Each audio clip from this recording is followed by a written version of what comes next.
Hi guys, good morning. আজকের সকালটা শুরু হয়েছে দেখো।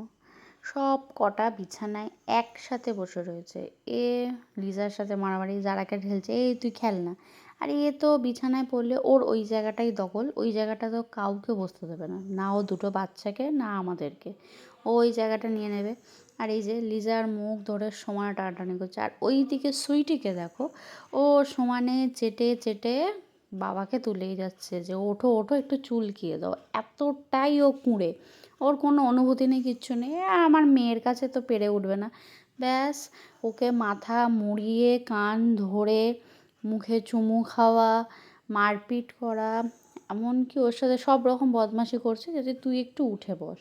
এদিকে এরা দুজন এবার রেস্ট নিচ্ছে যে বাবা এবার তো বোনের হাত থেকে বাঁচলাম, এবার নিয়ে নাও। এবার হাত ধরে চেপে ধরে এই যে সুইটি রেগে যাচ্ছে, পছন্দ করছে না, বলছে ছেড়ে দাও বাবা। এদিকে বাবাও বলছে বাবা লেগে যাবে, কিন্তু ও কেন শুনবে? ও তো মোটামুটি সকালটা এভাবেই শুরু হয়, এদের সাথে মারপিট করে যুদ্ধ করে। আর যারাকে দেখো, এ কোনো ভাব নেই, কিচ্ছু নেই, দিব্যি ঘুমাতে পারলে বাঁচে। ও ওর মার সাথে যোগদান করেছে। আর এদিকে সুইটি মুখের ওপরে উঠে বসে চেপে, মানে কত রকমভাবে মারপিট করা যায় সেটা ওকে না দেখলে আমরা হয়তো জানতেই পারতাম না। সকালটা আমাদের এইভাবেই কেটে যায় দেখো সবাই।